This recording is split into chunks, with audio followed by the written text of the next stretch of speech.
আসসালামু আলাইকুম। কেমন আছেন সবাই বন্ধুরা? আশা করি ভালো আছেন, আমিও ভালো আছি। তো বন্ধুরা, আজকে আমাদের রান্না বান্নার আয়োজন। মেয়ে কোটাঘাটা অলরেডি শুরু করে দিয়েছি, যেহেতু 9টা বেজে গেছে। আমার গ্যাস শেষ হয়ে গেছে বন্ধুরা। আমি আজকে নাস্তা বানাতে গিয়ে দেখি আমার গ্যাস নাই। ঠিক আছে, তো আজকে আমি চুলায় নাস্তা বানাবো। এক চুলা ভাত দিয়ে দিব, ভাত হয়ে যাবে। আর এক চুলায় আমি আজকে সেমাই রান্না করবো। সেমাই খাবে, রুটি চুলার কাছে আসে রুটি বানান বা পসিবল না, কারণ লুচি বানানো অনেক কষ্ট। এখানে আমি লতি কাটতেছি, দেখো এই লতিটা কিন্তু আমার পছন্দের খাবার। আমি আজকে এই লতি, এই যে আরও আছে লতি রান্না, লতি শুকনো শুকনো করে আমি কাটতাম আর কি। বা এখানে কই মাছ আছে, কই মাছ দিয়ে রান্না করবো। ঠিক আছে, তারপরে এখানে হচ্ছে এই যে মুরগির মাংস রান্না করবো আজকে। আমার মা যে আছে, তো এই যে মুরগির মাংস রান্না করবো, সেটা বুঝেছি। আলু দিয়ে রান্না করবো, একটু ঝোল ঝোল করে আলু দিয়ে রান্না করবো মুরগির মাংস। আর এখানে এই দেখো মাছ, এখানে এই যে কই মাছ, এই কই মাছগুলো আমি ভাজি করবো। আর এই পাবদা মাছ দিয়ে আমি ওই যে কয়েকটা লতি দিয়ে রান্না করবো। দেখো রান্না করবো আজকে এই রান্নাগুলা। তারপরে এই দেখো এই ডাটা নিচে ডাটা রান্না করবো না আমি। এখানে ধরো এখানে অনেকগুলো মাছ কাটছি, তো এখান থেকে কিছুটা মাছ দিয়ে আমি ডাটা রান্না করবো আলু দিয়ে সাথে। মুরগির মাংস রান্না করবো, ডাটা রান্না করবো মাছ দিয়ে, আর কই মাছ ভাজি করবো। বুঝছো বন্ধুরা, থাকবো। আমি এখন এগুলো কেটে কেটে রেডি করবো।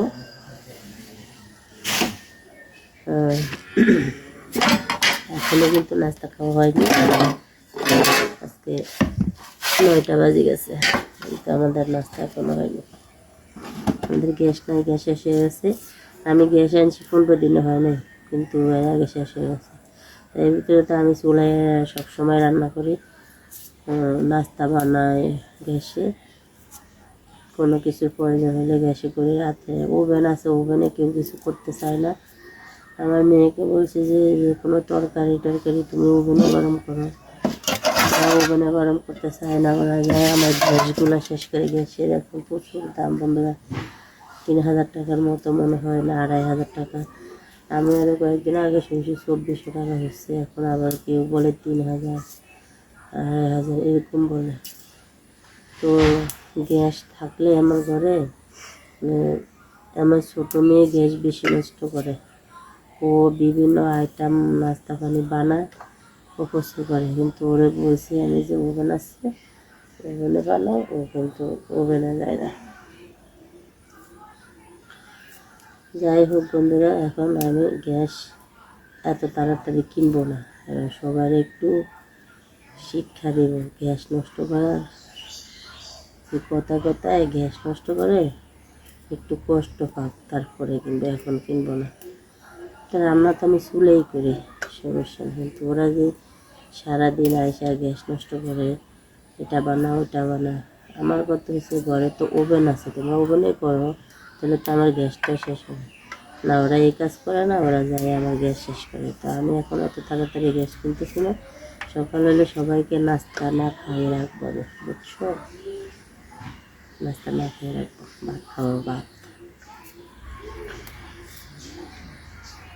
বন্ধুরা, আমি এখন আমার সবজিগুলা আস্তে আস্তে বসে কুটবো, সব কিছু আমি একসাথে রেডি করে তারপর আমি চুলায় আগুন দেবো, বুঝছো? আমার বড় মেয়ে কলেজে গেছে, আজকে শুক্রবার, ও প্রতি শুক্রবারে কলেজে ক্লাস হয়। তারপরে ছোটো মেয়ে রাজরানী এখনও ঘুমাইতেছে, না তুললে নাস্তা নিয়ে টেবিলে, তারপরে ডাকতে তারপরে উঠে আসবে খাইতে। কালকে ওকে আমি মার দিছি, ও আমার মুখে তর্ক করছে, সেজন্য ওকে আমি কালকে মার দিছি, বুঝছো? ওই জন্য ওর সাথে আমার কোনো কথা নেই। আমি ওই জন্য ওকে আজকে ডাকি। ও বলে ও কলেজে ঠিক মতো যায় না, ও আমার দোষ দিছে, সেই জন্য ওকে কালকে আমি মারতেছি। আর এখন ছোটো ছেলেটা কথা শুনে কিন্তু একটু এদিক সেদিক ঘোরাফেরা করতে চাই বেশি, সেই জন্য তারপর কালকে গালাগালি করছে, বুঝছো বন্ধুরা। এই অবস্থা, আমি টেনশন আমার সংসারে, আমার ছেলে মেয়ে নিয়ে প্রচুর টেনশনে থাকি বন্ধুরা, অনেক টেনশন করে আমি দিন হলে কাজ কাম করি, তারপরে ধরো কাজে থাকে আমার মন, তখন একটু থাকে, যখন আমি ফ্রি হই তখন আমার টেনশন, নানান ধরনের টেনশন। আমার ছেলে মেয়ে আমাকে অনেক টেনশন দেয়, বুঝছো।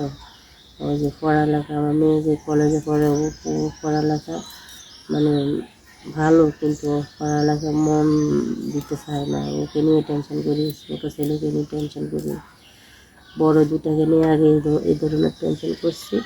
ওরা বিয়ে করছে, মেয়ে বিয়ে দিছি, এখন ওগুলো বিয়ে দেওয়ার পরে ওদেরকে হলো টেনশন করা লাগে, যে দুটা আছে এখন পড়ালেখা করে, এই দুটাকে নিয়ে টেনশন করা লাগে, আর সব টেনশন একটা আমার করা লাগে। এখন ওদের বাবার তো কোনো টেনশন নেই, ও তো 2টা টাকা দিয়ে শেষ, ওর কোনো খোঁজখবরও থাকে না, কোনো টেনশনও থাকে না, যত টেনশন মাথা ব্যথা সব আমার। সংসার চালাও, সংসারে প্রতিদিন সবাইকে কী রান্না করে খাওয়াও, কী কে কী খাবে না খাবে, তারপরে ছেলে মেয়ে কোনো অন্যায় করলে, কোনো দিয়ে গেলে সব নালিশ বিচার সব কিছু আমার কাছে, সব অভিযোগ আমার কাছে। আমি একা মানুষ, বলা এত টেনশন কীভাবে সহ্য করি। আমার তো মাঝে মাঝে মনে হয় আমি মানসিক রোগী হয়ে যাবো, আমি যে টেনশন ভোগ করি প্রতিদিন। এত টেনশন কোনো মহিলারা করে না সংসারে, বুঝছো। আমার হাজব্যান্ড তো এই 4টা ছেলে মেয়ে নিয়ে কখনো তার মাথার ভিতরে কোনো ঝামেলা নাই, কোনো টেনশন নাই, সে কিছু টাকা দিয়ে তার দায়িত্ব শেষ, আর কোনো দায়িত্ব নেই।